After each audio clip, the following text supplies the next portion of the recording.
আল্লাহর নবী বিবি খাদিজা আসার পরে বললেন, ওগো খাদিজা, তোমার জন্য দুইটা সুসংবাদ। একটা ফেরেশতা জিবরাইল তোমাকে সালাম বলেছে, আর একটা আমার রব, তোমার রব আল্লাহ রাব্বুল আলামিন তোমাকে সালাম পাঠিয়েছেন। খাদিজা বললেন, ওগো নবী, আমি জিবরাইলের সালামের জবাবটা দিতে পারবো, কিন্তু আল্লাহর সালামের জবাবটা কেমনে দিতে হয় জানি না। আপনি আমার পক্ষ থেকে সালামের জবাবটা দিয়ে দেন। পড়েন আল্লাহু আকবার। এই কথাটা বললেন, বলার কারণে সমালোচনা শুরু হয়ে গেল। অথচ যখন বিবি খাদিজা ছিলেন তখন শরিয়ায় নামাজ কায়েম করার জন্য এমন শরিয়া নাজিল হয়, এমন শরিয়া বিশ্বনবীর পরে আসে নাই, এমন আইন আসে নাই। যাকাত ফরজ হয় নাই, হজ ফরজ হয় নাই। এমনি ভাবে এই কাজগুলো ফরজ না হওয়ার কারণে বিবি খাদিজা রাদিয়াল্লাহু তাআলা আনহাকে করতেও হয় নাই। কথাটা তো ঠিক, কিন্তু অন্যভাবে উপস্থাপন করে আমার জনাব আমির হামজা মুফতি আমির হামজা ভাইকে এমনভাবে উপস্থাপন করা হয়েছে উনি যেন সাহাবীর দুশমন, উনি যেন বিবি খাদিজার দুশমন। বলেন নাউজুবিল্লাহ। ঠিক না বেঠিক? শত্রুতা আছে না নাই? ষড়যন্ত্র আছে না নাই? কিন্তু আমাদের কথা হলো, কোরআনের পক্ষে থাকবে ওরা যতক্ষণ, আমরা তাদের পক্ষেও থাকবো তত। ঠিক না বেঠিক? কোরআনের সাথে যারা করবে দ্বন্দ্ব, তাদের সাথে কবু হবে না আপোষ। হবে? কোরআনের সাথে যারা করবে দ্বন্দ্ব, তাদের সাথে কবু হবে না আপোষ। জেল জুলুম হলেও হবে, জেল জুলুম হলেও হবে, বিবেকের কাছে তবু রব নির্দোষ। আমার রবের কাছে রব নির্দোষ, মহান প্রভুর কাছে রব নির্দোষ। কোরআনের সাথে যারা করবে দ্বন্দ্ব, তাদের সাথে কবু হবে না। কোরআনের কথা দিয়েছে ফাঁসি, কাউকে রেখেছিল বন্দি। কোরআনের কথা যারা বলে যায় আজ, তাদের দমাতে কত ফন্দি। কাউকে ধরে নিয়ে দিয়েছে ফাঁসি, কাউকে রেখেছিল বন্দি। হক কথা বললেই জ্বলে যায় গাব, কোরআনের কথা সইতে পারে না। হক কথা বললেই জ্বলে যায় গাব, কোরআনের কথা সইতে পারে না। জানি না তাদের আমাদের পরে কেন এত আক্রোশ। আমাদের পরে আক্রোশ আছে না? আজকে আওয়ামী লীগের অফিসিয়াল একটা পেজে, নামই বলে ফেললাম, অফিসিয়াল পেজে, ভেরিফাইড করা পেজে একটা পোস্টার করে ছেড়েছে এবং বলেছে, এই দেশ আফগানিস্তান এবং তালেবান হতে আর মাত্র কয়েক কদম বাকি। চোখে পড়েছে আপনাদের? কিন্তু দুঃখজনক হলো যে এখানে ডক্টর ইউনূসের ছবি দিয়েছে প্রধান উপদেষ্টা, অসুবিধা নেই, কিন্তু সাথে আবার দাড়িপাল্লার প্রতীকটা দিয়েছে। প্রতীক তো এদেশে আরো আছে, এই পোস্টারে দাড়িপাল্লার প্রতীক কেন দিতে হলো? জামাতের কেউ আফগানিস্তানে গিয়েছেন? হেফাজতে ইসলামের আল্লামা মামুনুল হক কয়দিন আগে আফগানিস্তানে গিয়েছিলেন। খেলাফত মজলিসের সম্মানিত আমির, ঠিক বলছি তো? গিয়েছিল জানেন কি না? তালেবানদের কাছ থেকে পাগড়ি পরে এসেছে। তো সেই সুবাদে যদি তালেবান করতে চায় তাইলে হেফাজত অথবা খেলাফত, যেহেতু আফগানিস্তানে গিয়েছেন, তো জামাতের কেউ যেহেতু যায় নাই, দাড়িপাল্লা কেন ওই পোস্টারে দিতে হলো? কথা কয় না, হ্যাঁ? মানে যত দোষ, কথা কয় না, যত দোষ মানে চলে গেছে, তাও এখনো আমাদের বিরুদ্ধে ষড়যন্ত্র থেমে যায় নাই। অবস্থাটা এমন, ওই যে বর্ডার দিয়ে মিস্টার বল্টু বাইসাইকেলে করে বালু নিয়ে যাচ্ছে। বাইসাইকেলে কি পুলিশ ধরে বলতেছে, এই বাইসাইকেলে করে কি পাচার করতেছো? কয় স্যার বালু। স্যার কয় সাইকেলে করে তুমি বালু পাচার করতে চাও? বর্ডার থেকে মানুষ সোনা দানা গয়নাগাটি ফেন্সিডিল ইয়াবা হিরোইন এগুলো নিয়ে আসে, তুমি বালু নিয়ে আসো কেন? স্যার কি করবো, নিয়ে আসছি স্যার। চেক করে একটু দেখে যে না সত্যি বালু, বালুর মধ্যে কিছুই নাই। কয় ঠিক আছে ছেড়ে দিলাম। দ্বিতীয় আর একদিন আসতেছে, স্যার এতে এই ধরেছে, এতে কি? স্যার বালু। স্যার সত্যিই বালু। আরে বর্ডার দিয়ে কেউ সাইকেলে করে বালু পাচার করে? স্যার বালুই তো নিয়ে যাচ্ছে। স্যার চেক করেন, আপনি চেক করে দেখেন না সত্যিই বালু, পুরা বালু ঢেলে আবার ভরে দিয়ে দিয়েছে, যাও। তৃতীয় দিন আবার আসতেছে, বাইসাইকেলে করে কি নিয়ে আসছে? বালুর বস্তা। এই বালুর মধ্যে নিশ্চয়ই কিছু আছে। না স্যার কিছু নাই স্যার, এটা ঢাকায় পাঠাবো, ল্যাব দিয়ে চেক করবো। চেক করে দেখে না সত্যিই বালু। তাহেরপুর আপনাদের বাজারে দেখা হয়েছে। দেখা হওয়ার পরে বলতেছে, তোর ওই ল্যাবের পরীক্ষা তো আইছে মিস্টার বল্টু, ও তো আসলে সত্যিই বালু, কোনো নাশকতা নেই, কিছু নেই। তা তুই সাইকেলে করে খালি বালু পাচার করিস কেন ভারত থেকে? বলতেছে, স্যার আপনি জিজ্ঞেস করলেন আনঅফিসিয়াল ভাবে, এখন আনঅফিসিয়াল ভাবে কি একটা কথা বলবো? তো বলছে বল। তো বলছে আনঅফিসিয়ালভাবেই বলি, স্যার আমি আসলে সাইকেলে করি, বালু পাচার করি না, আমি মূলত ওই সাইকেলটা পাচার করি। মূলত পাচার করে কি আর পড়ি পড়ি চেক করে কি। আমাদের অবস্থা সেইটা। আগেও যা কিছু হয়েছে এক বাক্যে বলে দিয়েছে জামাত শিবিরের কাজ, ঠিক না বে ঠিক? এখনো চলে গেছে, পোস্টার বানাইছে, সেই পোস্টারে ডক্টর ইউনূস, মা আসিফ নজরুল, তারপরে এই যে আসিফ মাহমুদ, হ্যাঁ এখন হাঁস খাইতে যায়। আগে বাটন ফোন চালাইতো, এখন দুইটা করে বড় ফোন থাকে হাতে, কথা কয় না। যারাই যায় কনে বৃন্দাবনে উড়াই হয় কি কি হয়ে যায় না, রাবণ না কি এরকম কি হয় কোন জায়গায় যাই। তো যারাই চেয়ারে বসে ওরাই দেখি এখন সকালে উনার আর পান্তা ভাত ভাল লাগে না, ওই হোটেলের ডাল ভাল লাগে না, যদি গাড়ি না পায় হাঁটতে হাঁটতে যে হাঁসের গোশত খেয়ে আসে। আরে বাবা তোমার বাপের টাকা, কথা কয় না।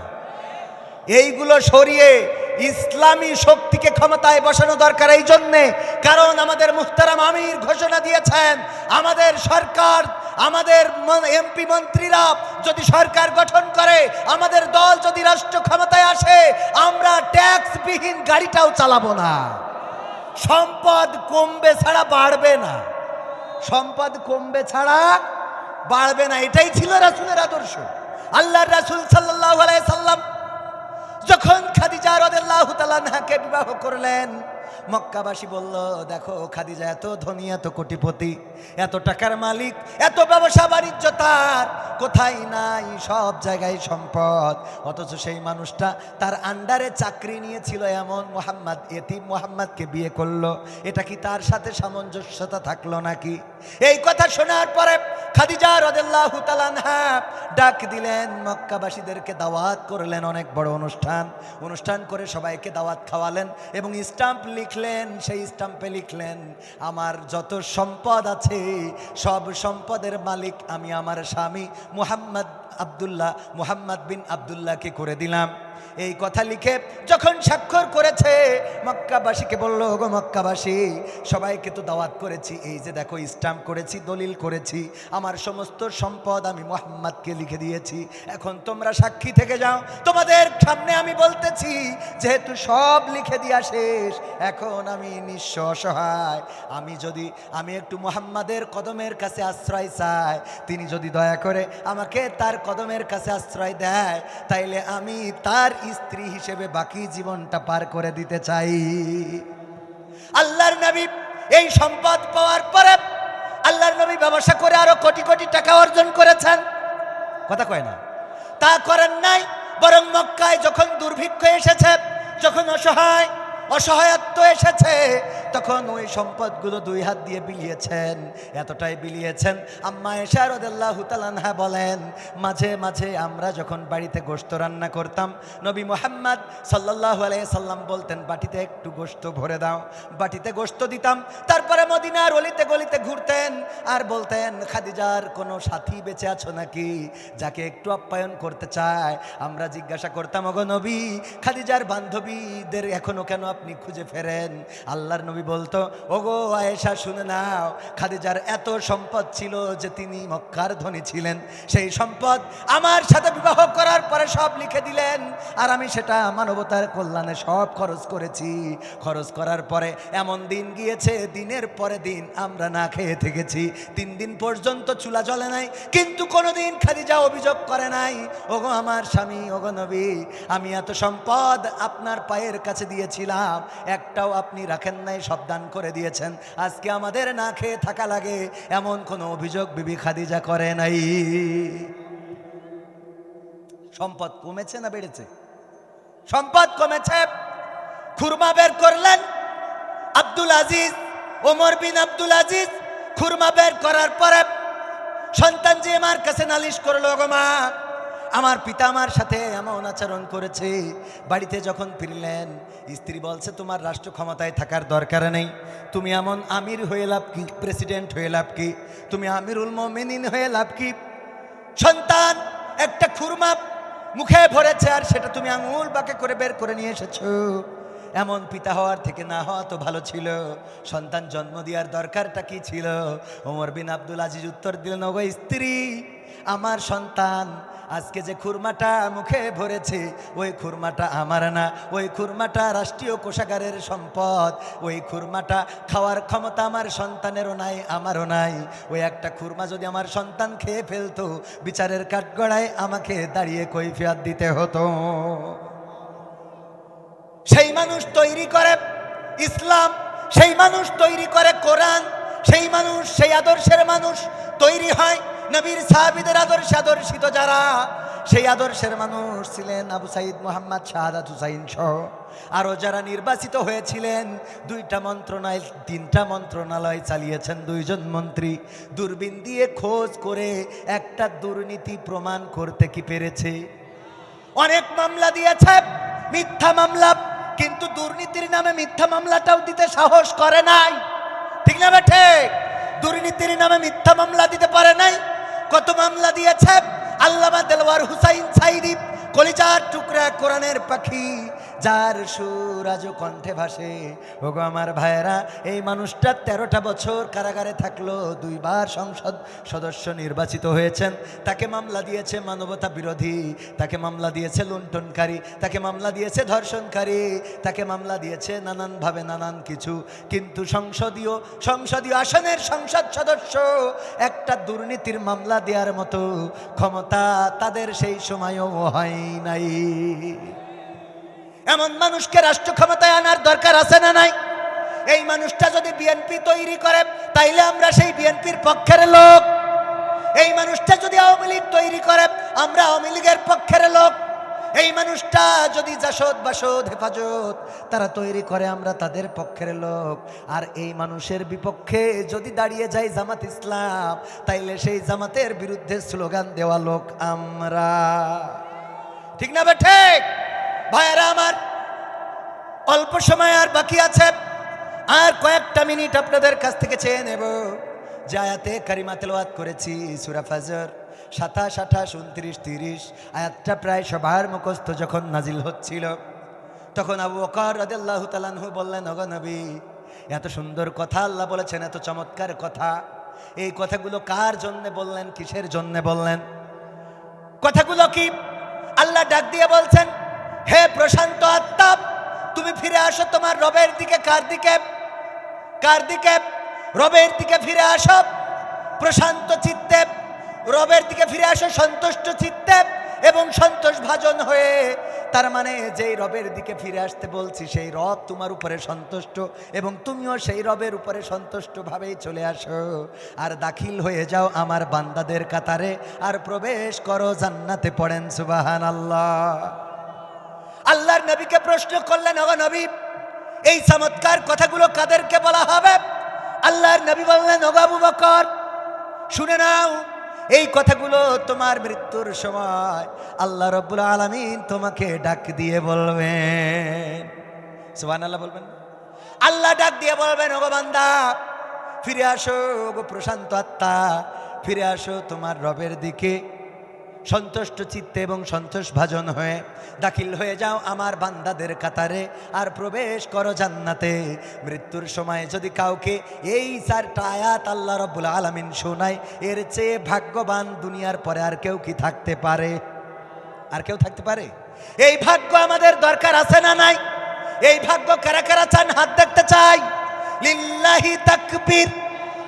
আল কোরআনের আলো, আল হাদিসের আলো, আমার নেতা তোমার নেতা, নারায়ে তাকবীর। ওগো আমার ভাইয়েরা, মৃত্যুর সময় আল্লাহ ডাক দিবেন, এর চেয়ে বড় শান্তির আর কি হতে পারে? এর চেয়ে বড় ভাগ্যের আর কি হতে পারে? যখন দল করে, দল করার পরে প্রতীক নিয়ে লড়াই আছে না নাই? নমিনেশন পাবো কি পাবো না লড়াই আছে না নাই? হঠাৎ করে যদি ঢাকায় ডেকে নেয় আর যদি বলে তুমি ঢাকায় এসো আনন্দের সাথে, আমি তোমার পরে সন্তুষ্ট, তুমিও সন্তুষ্ট থাকবা, সেই কাজটা করা হচ্ছে, এই কথা যদি বলেন তো দেখি একজন প্রার্থী ঢাকায় যাবে, ওর মানে সকাল হইতেই চাইবে না, খালি মনে করবে কখন আজান দেবে, কখন আজান দেবে, পাল্লি মুয়াজ্জিনের ডেকে মসজিদে পাঠাই দেয়। ঠিক না বে ঠিক? কারণ বলিছে যে তুমি কালকে আসবা ঢাকায়, আমি তোমার উপরে সন্তুষ্ট, আর তুমিও খুশি মনে এসো। হ্যাঁ, এবং তোমার আমি সেই লোকদের কাতারে দাঁড় করাবো যেই লোকেরা ইতিপূর্বে লাগা লাগা। হ্যাঁ, এরকম একটা খবর যদি পাওয়া যায় তাইলে এই মানুষটা সকাল খালি মনে হবে কখন আজান দেবে, মুয়াজ্জিন উঠছে না কেন? ঠিক না বেঠিক? কথা কয় না। শুধু কি ওই দলের না, অন্য দলেও এমন আছে, অন্য দলেও আছে। শুধুমাত্র একটা দলেই নয়, নমিনেশন পাওয়ার জন্য বিভিন্ন দল থেকে আকাঙ্ক্ষা থাকে। এমনকি আমাদেরও মাঝে মাঝে এরকম আকাঙ্ক্ষা গ্রাস করতেও পারে না করেও। আল্লাহ হেদায়েত নসিব করুন, পড়েন আমিন। আল্লাহ রাব্বুল আলামিন হেদায়েতের মালিক।